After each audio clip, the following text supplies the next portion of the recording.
जी अस्सलाम वालेकुम रहमतुल्लाहि व बरकातुहू। आज का हमारा टॉपिक है जी प्रेजेंटेशंस ऑफ द विजुअलाइजेशंस, जिसके अंदर तीन प्रेजेंटेशंस आएंगी। फर्स्ट ऑफ ऑल है जी para visualization, software component and their advantages and disadvantages. ठीक है। सेकंड टॉपिक है हमारे पास जी processor and peripheral support for visualization. ठीक है। और तीसरा जो हमारे पास टॉपिक है वो है फ्यूचर ऑफ विजुअलाइजेशन। तो अभी हम कंटेंट की तरफ मूव ऑन करते हैं। तो यहाँ पे जी हमारे पास प्रेजेंटेशंस हैं। ठीक है। तो उनमें से सबसे पहले मैं प्रेजेंटेशन ओपन करूँगा और स्टेप बाय स्टेप हम इनको कवर आउट करेंगे। तो ये जी सबसे पहले पैरा विजुअलाइजेशन के अंदर हमारे पास आ रही है जी व्हाट इज़ पैरा विजुअलाइजेशन। तो वो कह रहा है कि ये इन्हेंसमेंट है एक विजुअलाइजेशन की। अब सबसे पहला सवाल है जी विजुअलाइजेशन क्या होती है। तो विजुअलाइजेशन का मतलब होता है ख्याली, लॉजिकली। ठीक है। कि हकीकी चीज़ से हट के हम कोई ख्याली चीज़ बना लेते हैं जिसको हम छू नहीं सकते। ठीक है।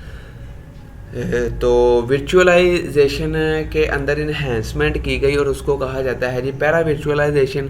अब पैरा विजुअलाइजेशन के अंदर क्या चीज़ है, वो कह रहा है कि इसके अंदर हम गेस्ट ऑपरेटिंग सिस्टम बनाते हैं। ठीक है। एक वर्चुअल मशीन के अंदर। ठीक है। In order to allow all guest operating system within the system to share resources successfully. अच्छा, अब ये जो है एक्चुअल मशीन के साथ इसकी आप वो करवा सकते हैं, डाटा शेयर करवा सकते हैं। जैसे ड्रैग एंड ड्रॉप कर सकते हैं। आप यूबंटू ऑन कर लें और इधर से अपनी विंडोज़ के अंदर से उधर ड्रैग एंड ड्रॉप कर सकते हैं। Okay. With para visualization machine can be accessed through interfaces that are similar to the underlying hardware. अब इसका जो हमें फ़ायदा ये है कि आपकी एक्चुअल मशीन की रिसोर्सेज को ही यूज़ करते हुए हम एक नया ऑपरेटिंग सिस्टम, एक नई एप्लीकेशन रन करवा सकते हैं। हमें कोई अदर रिसोर्सेज या अदर कोई और रैम ला के लगाने की ज़रूरत नहीं है। उसी रैम को हम मॉडिफाइड कर लेते हैं। तो ये क्या थी हमारी जी पैरा विजुअलाइजेशन के अंदर पैरा विजुअलाइजेशन है, और इसको हम कह सकते हैं other words enhancement of visualization technology. ठीक है। ये लिखा हुआ है, ये बाकी तस्वीर भी है आपके सामने। ठीक है। उसके बाद जी how does para visualization work. तो ये जी पहले एक्चुअल मशीन के हार्डवेयर से रिसोर्सेज लेता है, फिर हाइपरवाइजर जो है वो एक सॉफ्टवेयर है। ठीक है। जो कि इन दोनों के दरमियान इंटरेक्शन करवाता है। किन किन के दरमियान, गेस्ट ऑपरेटिंग सिस्टम के दरमियान और एक्चुअल मशीन के दरमियान। ठीक है। आगे यहाँ पे ये बता रहा है कुछ चीज़ें ये पढ़ने वाली हैं। Para visualization attempt to resolve issues found in full visualization. अच्छा, अब फुल विजुअलाइजेशन के अंदर क्या सीन था जी।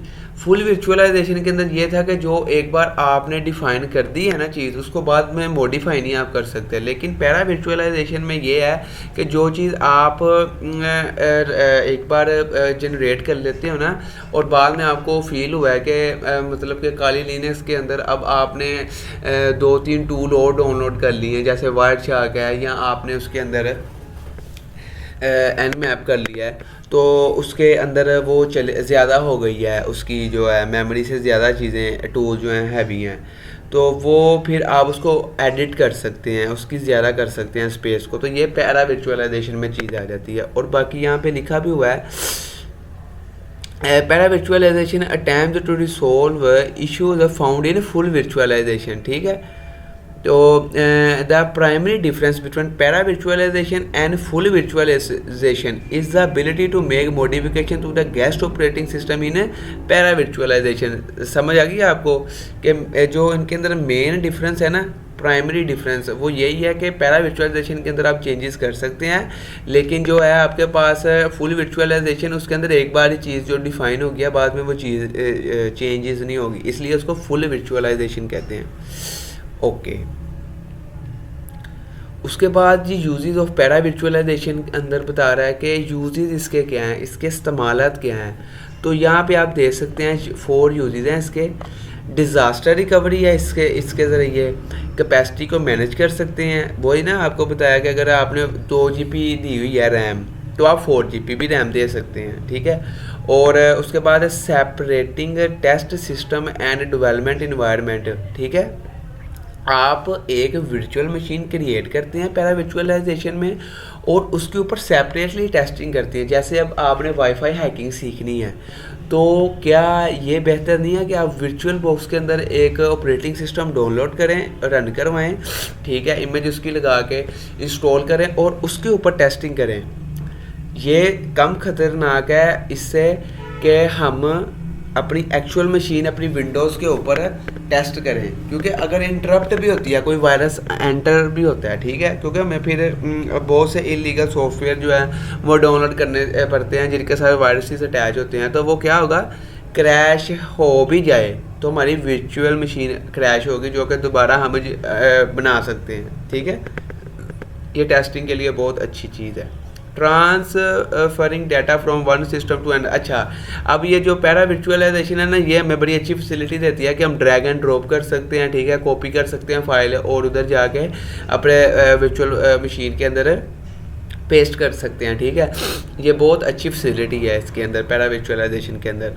अब ऊपर थोड़ा सा आएंगे तो यहाँ पे लिखा हुआ है para virtualization is an expansion, मतलब कि पैरा वर्चुअलाइजेशन को एक्सपेंशन ऑफ अ टेक्नोलॉजी कहा जाता है, ठीक है, कि टेक्नोलॉजी को आगे बढ़ाया गया। That has exist for year in the IBM। अब IBM क्या है, international business machines operating systems, ठीक है।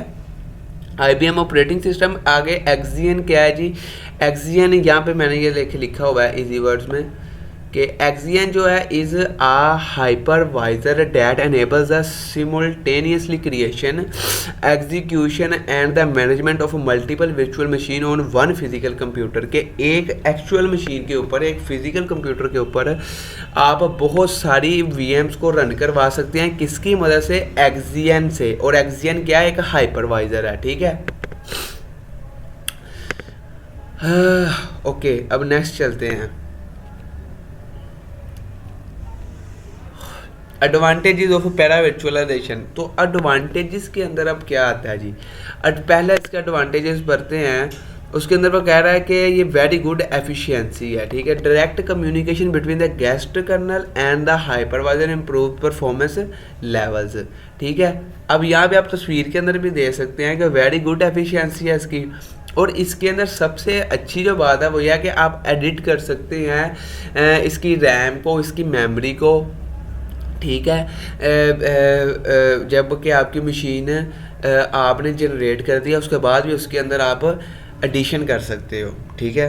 Since para virtualization do not attempt fully rebuild the hardware therefore is lower virtualization overhead, ठीक है, कि आप इसके अंदर माइनर चेंजेस कर सकते हैं, ठीक है। अब ये तो नहीं है कि आप चेंजेस करो पीछे से जाके और वो काली लिनक्स यूबंटू रन हो रहा है और वो काली लिनक्स पे कन्वर्ट हो जाए, नहीं नहीं, सारा ऑपरेटिंग सिस्टम नहीं होगा।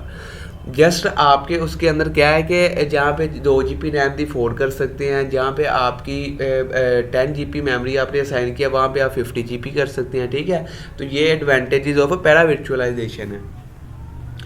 डिसएडवांटेजेस में क्या आ जाता है, डिसएडवांटेजेस में ये आ जाता है कि एक नया एनवायरनमेंट होता है, ठीक है, उसको समझने पे टाइम लगता है। जैसे अब आप यूबंटू ओपन करते हैं तो उसके ऊपर हम टर्मिनल पे ज़्यादा काम करते हैं ना, हालांकि विंडोज़ पे हम क्या करते हैं, ग्राफिकली काम करते हैं, तो उसके ऊपर टर्मिनल पे काम करना पड़ता है। जैसे हम dir की देते हैं कमांड तो वो डायरेक्टरी शो करवा देती है, ठीक है। ls की देते हैं तो वो लिस्ट शो करवा देती है। तो उन चीज़ों को थोड़ा सा स्टैंड करना पड़ता है, ये इसके डिसएडवांटेज में आता है, टाइम कंज्यूम होता है। उसके बाद क्या कह रहा है इसके ऊपर कि modification of the guest operating system are necessary, ठीक है, for any interaction with the para virtualization interaction to take place, thus limiting support to open source operating system such as Linux. अच्छा, अब इसके अंदर ना थोड़ी सी लिमिटेशन आ जाती है जिसकी वजह से ये इसके डिसएडवांटेजेस में आ जाता है। जैसे अब हमने उसको कर लिया है काली लिनक्स को इंस्टॉल, ठीक है, तो अब उसके अंदर बहुत सी चीज़ें सपोर्ट नहीं करेंगी जो विंडोज़ के अंदर। जैसे अब उसके अंदर ब्राउज़र होता है फायरफॉक्स बिल्ट इन, ठीक है, तो विंडोज़ के अंदर माइक्रोसॉफ्ट एज का बिल्ट इन आता है, ठीक है।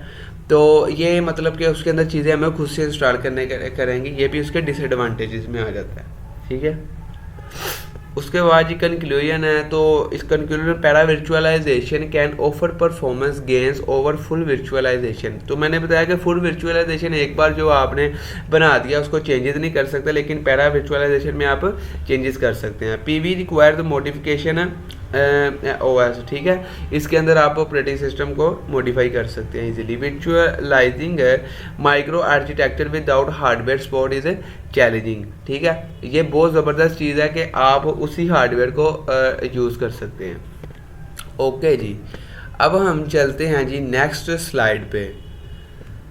What is new in next slide? The topic is peripheral devices, ठीक है। Processor and peripheral support for virtualization, ठीक है। तो इसको देखते हैं जी। What is processor? अच्छा, प्रोसेसर फवाद भाई ने ना बड़ा अच्छा एक्सप्लेन किया था क्लास में, तो मैं भी आपको थोड़ा सा इसका अच्छे से एक्सप्लेन करने की कोशिश करता हूँ। A processor or CPU central processing unit is a circuit board inside a computer. ये ब्रेन होता है असल में, ये क्या होता है? ब्रेन होता है असल में, जो कि पूरे सिस्टम को रन करवाने का काम लेता है, जिम्मेदारी लेता है। अब आपका दिमाग आपकी बॉडी को क्या करता है? इंस्ट्रक्शन देता है, आप उसके मुताबिक क्या करते हैं? वर्क परफॉर्म करते हैं। तो प्रोसेसर का भी यही काम है, ठीक है। फेरिफिकल डिवाइसेस क्या होती हैं? अब देखें, इनपुट एंड आउटपुट डिवाइसेस को हम फेरिफिकल डिवाइसेस कहते हैं, जैसे mouse, keyboard, printer, webcam, printer, scanner, speaker, ये सारे आपके सामने लिखे हुए हैं, ठीक है। उसके बाद आपका प्रोसेसर और फेरिफिकल डिवाइसेस क्लियर हो गया, तो हम चलते हैं वर्चुअलाइजेशन पे। तो वर्चुअलाइजेशन कहता है कि एक प्रोसेस है जो कि गेस्ट ऑपरेटिंग सिस्टम को रन करवाता है एक्चुअल मशीन के ऊपर, ठीक है। और व्हाट इज़ प्रोसेसर वर्चुअलाइजेशन, ठीक है। अब प्रोसेसर मैंने आपसे क्या कहा था कि क्या एक दिमाग है, ठीक है। अब दिमाग के अंदर वर्चुअलाइजेशन होती है कैसे? अब आपके दिमाग में ख्याल नहीं आता कि यार इन फ्यूचर मैं एक बहुत अच्छा डेवलपर हूँगा और मेरी जो कॉस्ट है वो पर मंथली कम से कम 5 से 6 लाख होगी, ठीक है। ये क्या है? आपकी वर्चुअलाइजेशन है, ठीक है।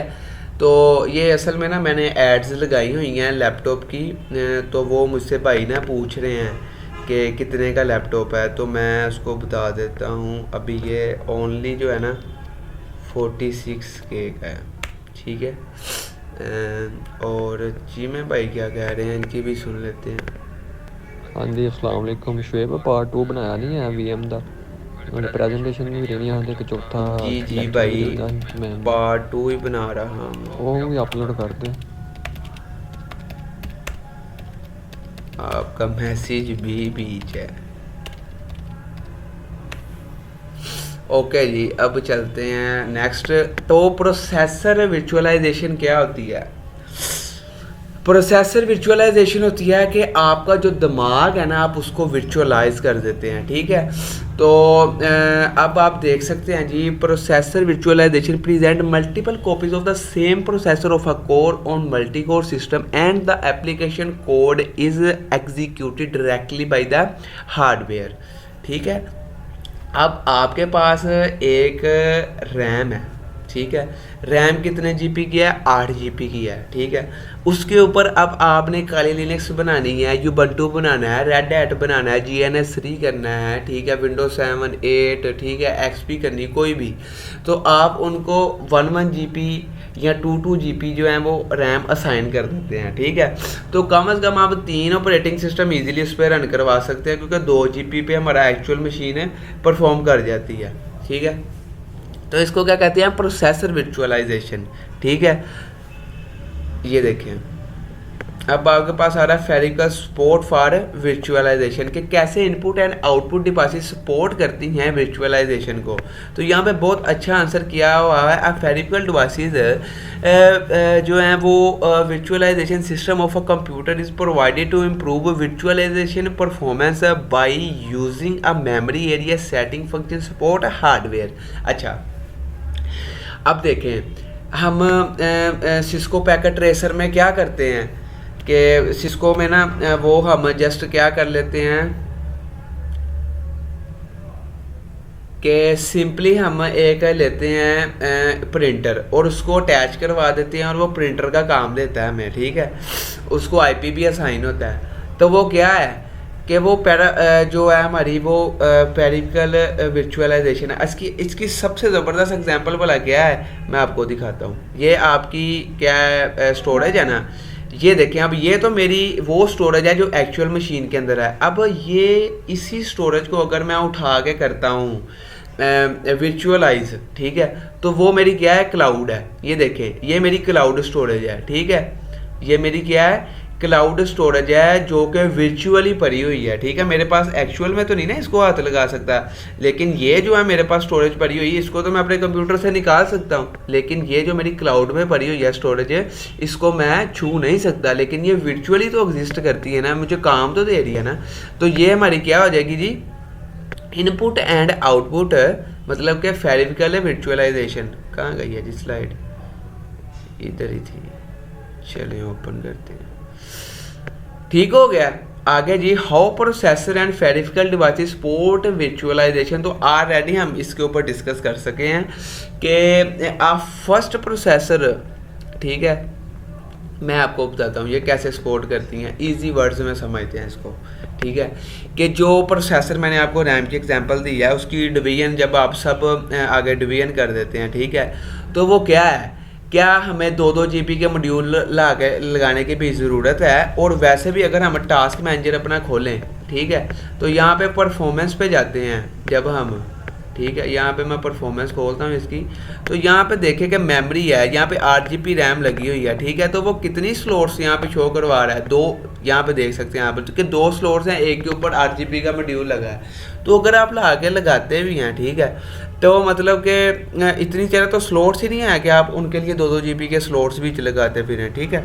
तो इससे क्या है जी, हम वर्चुअली उसी 8 GB रैम के ऊपर उसको वर्चुअलाइज कर लेते हैं, ठीक है।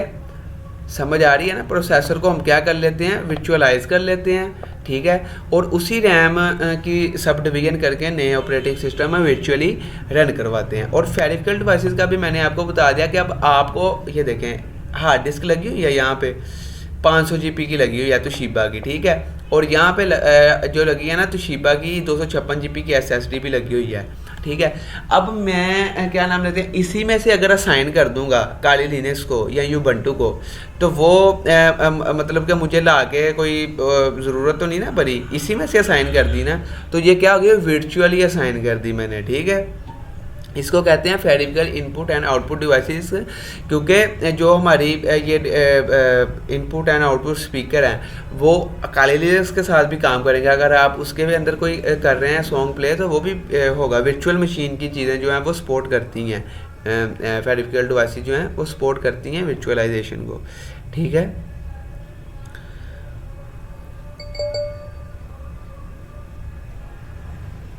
ओके जी, एक सेकंड। अब हमारे पास जो है ना आ रहा है आगे,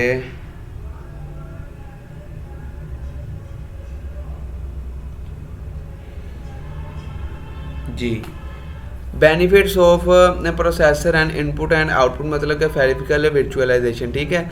तो इसके अंदर मैनेजमेंट एलिजिबिलिटी,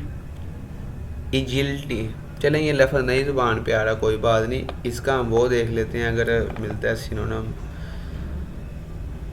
सॉरी, मैनेजमेंट। अब देखें ना कि आपको आसान लफ्ज़ इस्तेमाल करने चाहिए, पढ़ने में भी आसान हो।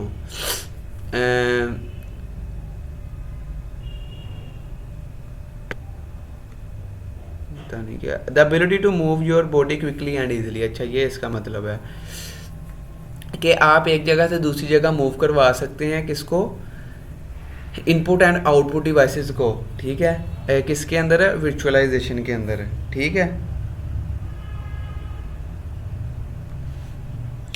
तो दूसरी जो है वो आप इसके अंदर जो प्रोसेसर है उसको भी करवा सकते हैं मूव, कैसे कि अब आपने असाइन कर दिया है उसको वर्चुअली, ठीक है, तो आप उसको इजीली एक जगह से दूसरी जगह लेके जा सकते हैं, अब इसको पढ़ते हैं जी। By abstracting upper layer protocol from physical connection input and output virtualization provide greater flexibility, ठीक है, greater utilization and faster provisioning when compared to traditional network interface card, ठीक है, and HBA card architecture, ठीक है। अब कहता है कि visual input and output technology can be dynamically expanded and constructed, ठीक है। अच्छा, अब ये बड़ा प्यारा पॉइंट है इसके अंदर कि इसको आप इजीली एक जगह से दूसरी जगह लेके भी जा सकते हैं और कम ज़्यादा कर सकते हैं। अब ये देखें, जैसे मैंने आपको एग्जांपल दी थी कि यहाँ पे मैंने क्लाउड खरीदी है, ठीक है, ये अभी तो मुझे फ्री मिली है ना 5 GB, तो अगर मैंने पे करता हूँ तो मुझे इधर ही यानी कि वो साइन कर देंगे 550 GB हो जाएगी मेरे पास, ठीक है, या 505 GB, ठीक है। तो क्या हुआ, क्या मुझे वो घर लाने की ज़रूरत पड़ी, या मेरे पास एक हार्ड डिस्क है तो 2 हार्ड डिस्क मुझे लानी पड़ी? नहीं। तो क्या है, ये वर्चुअली आप चीज़ों को ज़्यादा आसानी से कर सकते हैं। ये आपके लिए एक जगह से दूसरी जगह, और मैं जहाँ पे भी लॉगिन करूँगा इजीली एक्सेस कर लूँगा अपनी क्लाउड को, ठीक है, और मुझे वज़न भी नहीं उठाना पड़ा, जगह भी नहीं उसको देनी पड़ी, ठीक है, और मेरी बहुत सारी टाइम कंज्यूमेशन भी बच गई, ठीक है, और मेरे लिए कैरी करना भी आसान है। रिड्यूस कॉस्ट, ज़ाहिर बात है, वर्चुअलाइजेशन करती ही रिड्यूस कॉस्ट है, करती अब बचाती ही आपका टाइम है, ठीक है, और रिड्यूसिंग केबलिंग, वही बात है कि आपके जो पैसे हैं वो बच रहे हैं इससे, ठीक है, और इंक्रीज डेंसिटी, ठीक है, और डेंसिटी से मुराद कि आपकी जगह जो है वो कम घेरी जा रही है, ठीक है। जहाँ पे आपने डाटा सेंटर में वो कल वाले लास्ट स्लाइड के अंदर हमने पढ़ा था कि 1000 सर्वर रखने हैं, वहाँ पे हम सिर्फ 50 सर्वर से वो काम ले सकते हैं। डन। तो ये था जी हमारे पास प्रोसेसर एंड पेरिफेरल डिवाइसेस। तो माशाल्लाह बहुत अच्छा इन्होंने बनाई है स्लाइड। अब हम चलते हैं नेक्स्ट जी। ओके, डेल के अंदर सेमेस्टर, मैम कोसीन नहीं, ma'am Shamsa, then lab lectures जी, लेक्चर्स, सॉरी हम प्रेजेंटेशन कर रहे थे। ओके जी, फ्यूचर ऑफ वर्चुअल मशीन, ठीक है। तो ये भी भाइयों ने बहुत अच्छी प्रेजेंटेशन की है। बिस्मिल्लाहिर्रहमानिर्रहीम। ओके, फ्यूचर ऑफ वर्चुअलाइजेशन क्या है जी? सिंपल वर्ड्स में आपने देखना है इसको, बहुत ज़बरदस्त टॉपिक है कि फ्यूचर ही तो है सारी वर्चुअलाइजेशन, ठीक है। कैसे अब फ्यूचर है जी? अब आप आईफोन के अंदर अगर 16 GB में आईफोन आपको मिला है, क्या आपको कोई प्रॉब्लम है? नहीं हो सकती प्रॉब्लम। क्यों? आईफोन ने अब ये फैसिलिटी दी है, आईफोन ने अब फैसिलिटी दी है कि आप अगर 16 GB वाला भी ले लेते हैं ना तो आप ऑनलाइन गेट कर सकते हैं आई क्लाउड, ठीक है। आई क्लाउड आप ऑनलाइन गेट्स कर सकते हैं, अपनी आई क्लाउड ID लगा के साइन इन करके आप उन्हें थोड़े से पैसे पे करते हैं और आप क्या कर सकते हैं, पूरे ईयर के लिए उनकी सर्विसेज गेट कर सकते हैं, और वो है भी टॉप नंबर 1 सिक्योर, ठीक है। तो अगर आपको कोई मिल रहा है आईफोन 16 GB, ठीक है, मेमोरी के साथ 30,000 का, और वो ही मिल रहा है आपको 256 50,000 का, तो आप चुप करके वो ले लें 16 GB वाला, और 1000-2000 में आप उतनी मेमोरी वैसे गेट कर लें, ठीक है। तो ये स्मार्ट वर्क होता है, ठीक है। तो अब हम आते हैं फ्यूचर ऑफ वर्चुअलाइजेशन की तरफ। तो क्या कहते हैं जी? वर्चुअलाइजेशन इज़ अ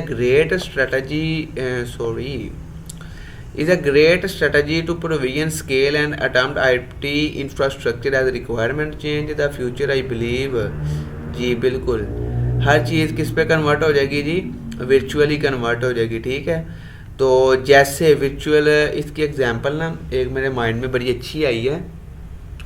जैसे अब आपकी जीमेल है, ठीक है, ये आपकी जीमेल है, ठीक है। यहाँ पे हम जाते हैं तो यहाँ पे आपको शो हो रही है जी जीमेल आपकी, ठीक है, ये यहाँ पे शो हो रही है, ठीक है। तो ये आप अभी साइन इन करते हैं कहीं भी, यहाँ आप अपना मुअल्लम साइन इन करते हैं कहीं भी, ठीक है। तो आपको यहाँ पे जस्ट मैंने लॉगिन किया, ठीक है, तो कहीं भी उसको एक्सेस कर सकता हूँ मैं, अपनी फाइल्स यहाँ से डाउनलोड कर सकता हूँ, जो अपडेट चल रहा है यहाँ पे अब अपकमिंग कोई इवेंट नहीं है तो इसको देख सकता हूँ, ठीक है। तो ये क्या चीज़ें हैं? ये सारी क्या कन्वर्ट हो गई हैं? वर्चुअली, ठीक है। वरना पहले मुझे क्या करना पड़ता था, यूनिवर्सिटी जाना पड़ता था, ठीक है, वहाँ से जाके ऑफिस में पहले इतनी लाइन में लग के जी, बाद में बारी आई, बाद में वहाँ पे गया तो वहाँ पे अपना वो ही भूल गया, आईडी भूल गया या पासवर्ड भूल गया, चले याद भी आ गया, ठीक है, दे भी दी, तो कितना टाइम कंज्यूम हुआ, ठीक है। तो फ्यूचर ऑफ वर्चुअलाइजेशन में क्या है कि आप घर बैठे हर चीज़ को एक्सेस कर सकते हैं वर्चुअली। आगे एक्सट्रीम वर्चुअलाइजेशन क्या है जी, उसमें वो कह रहा है कि एक्सट्रीम विजुअलाइजेशन के अंदर ये है कि आप डीपली, एक्सट्रीम से हम ले रहे हैं लफ्ज़, डीपली विजुअलाइज कर सकते हैं। कैसे? everything else including the management console will be virtualized in the cloud. This might even include primary storage in many cases, and 1 GB will be the floor under both WAN and LAN throughout, including on 5G cellular. अच्छा, ये बहुत अच्छी example है कि आप देख सकते हैं कि 1 GB पर सेकंड डाटा को हम 3 MB के अगर या 6 MB के घरों में पैकेज दे रहे हैं, ठीक है, तो वो क्या आ जाएंगी, सब नेटवर्क वर्चुअलाइजेशन हो जाएगी। इसे नेटवर्क वर्चुअलाइजेशन में भी हम यूज़ करते हैं, ठीक है। जैसे हमारे घर में जो नेट लगता है ना, अब फर्ज करें एयरटेल के पास पीछे 5 GB या 10 GB डाटा पड़ा हुआ है, तो हमारे तक 1 GB में अब कितने होते हैं, 1024 MB होते हैं, ठीक है। तो हम क्या करेंगे जी, उसमें से वो डाटा गेट करने के लिए वो 6 या 10 Mbps का जो हमें है वो देंगे पैकेज 2700 रुपये का। तो सोचें वो कितने ज़्यादा नेटवर्क को वर्चुअलाइज करके तो प्रॉफिट गेट करते हैं। How can virtualization improve cyber security? ज़ाहिर बात जी, इसके ऊपर लॉक्स लगे होते हैं, एल्गोरिदम अच्छे RSA जैसे एल्गोरिदम है, ब्लू फिश एल्गोरिदम बहुत अच्छा जा रहा है इस वक्त, हाई सिक्योरिटी, ठीक है, RSA से भी आगे, तो इनको हम यूज़ करके सिक्योर कर सकते हैं और ये ऑलरेडी किए होते हैं। फ्यूचर यही है कि हम जो चीज़ों को वर्चुअलाइज कर सकते हैं, अपने सर्वर्स को गेट कर सकते हैं, ठीक है, मतलब कि आपको कैरी नहीं करना पड़ता चीज़ों को, आप वर्चुअली एक्सेस करते रहते हैं हर चीज़ को, ठीक है। द नीड फॉर फ्लेक्सिबिलिटी बहुत ज़्यादा है इसके अंदर। देखें अब आप कहीं हैं, ठीक है, अब ना एक नई इंट्रोड्यूस करवा रहा है ये बाहर की कंपनी है कि सैटेलाइट नेट आ रहा है कि आप दुनिया में कहीं भी खड़े हो गए, जस्ट उनको अपना वो सिग्नल आएंगे आपको, उधर आप ऐड करेंगे उनका यूज़र नेम और वो पासकोड और आपको इंटरनेट मिलेगा और वो आप पैकेजेस उनके ख़रीद सकते हैं, ठीक है। फ्लेक्सिबिलिटी इसकी यही है कि अब देखें कि मुइल्लम उन्होंने बनाया, ये फ्लेक्सिबल चीज़ है कि हम घर बैठे भी उसके अंदर साइन इन करके कर सकते हैं लॉगिन। अच्छा, अब रिस्क इसके ऊपर ये है कि अब देखें ना, जैसे चीज़ों की सहूलियत आती है ना, ऐसे उसके नुकसानात भी आते हैं। रिस्क के अंदर यही है कि इसके ऊपर अटैक्स हो सकते हैं, ठीक है। अटैक से मुराद ये है कि अब आपका कोई मतलब कि ट्रैफिक ऊपर यूज़ करके टूल या हैकिंग करके वो इसको क्रैश भी कर सकता है या आपका डाटा गेट कर सकता है। फ्यूचर ऑफ सर्वर वर्चुअलाइजेशन, अब हमें बहुत ज़्यादा सर्वर की ज़रूरत नहीं पड़ती, हम एक ही सर्वर लेते हैं, उसके अंदर बहुत सारे वर्चुअलाइज बना देते हैं। जैसे अब हमने सिस्को के अंदर एक DHCP सर्वर लिया था, ठीक है, यहाँ पे हम अगर यहाँ पे एक सर्वर लेते हैं, ठीक है, यहाँ पे ये सर्वर, तो ये कौन कौन सी सर्विसेज दे रहा है आप खोल के देख सकते हैं। ये सारी सर्विसेज एक ही हम ले सकते हैं, ये सारी सर्विसेज हम एक ही सर्वर से ले सकते हैं। तो मल्टीपल सर्वर्स का ये काम करता है, तो इसको क्या हम कहेंगे जी, फ्यूचर ऑफ सर्वर वर्चुअलाइजेशन, ठीक है। तो वर्चुअल मशीन VS कंटेनर्स, ठीक है, तो वर्चुअल मशीन्स जो हैं उनको कंटेनर्स के साथ किया गया कि जो हमारे पास कंटेनर्स है ना, are more streamline and light weight than virtual machines. अच्छा, अब ये उससे भी लेटेस्ट है मशीन से भी कि हम कंटेनर्स बना लेते हैं, ठीक है, और उनके अंदर data guest operating system run करवाते हैं, सर्वर बना सकते हैं वर्चुअली, ठीक है। Lightweight that because the bypass the redundant guest and the associated startup overhead, ठीक है। Developer can run as many as 6 to 8 times as many container VS virtual machine on the same hardware, ठीक है। तो containers जो हैं ये virtual machine से भी advanced technology है। virtual machines VS serverless computing, अच्छा जी, in traditional IaaS cloud environment customer first provision a virtual machine storage database and associate associated मतलब कि जो जुड़ी हैं सिक्योरिटी से and management tools, then they load application on to the virtual machines. यहाँ पे आप तस्वीर देख सकते हैं कि server deploy in months, virtual deploy in minutes और कंटेनर डिप्लॉय इन सेकंड्स। और उससे आगे क्या आ रही है चीज़ कि serverless deploys in millisecond. तो इनसे सबसे अच्छी जो है ये यार बहुत ज़बरदस्त तस्वीर उन्होंने बनाई है। ज़रा मैं इसको कैपिटल करता हूँ आप अच्छे से देख सकें, ये आपने याद रखनी है चीज़, ठीक है। तो अभी क्या नाम लेते हैं, हम आगे मूव करते हैं, ठीक है। ओफो मैसेज कर देता हूँ।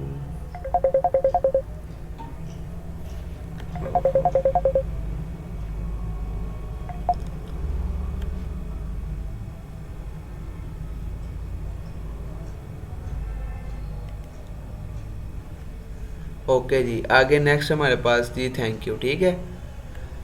नेक्स्ट स्लाइड हमारे पास फिनिश हो गया है। तो यहाँ तक थी जी हमारी 3 स्लाइड्स, अल्हम्दुलिल्लाह हमने कवर कर लिया है प्रेजेंटेशन, ठीक है। तो अब हम इसके ऊपर डिस्कस करेंगे नेक्स्ट सेशन में। अल्लाह हाफिज़ जी, थैंक यू आपका टाइम, आप पढ़ें से ध्यान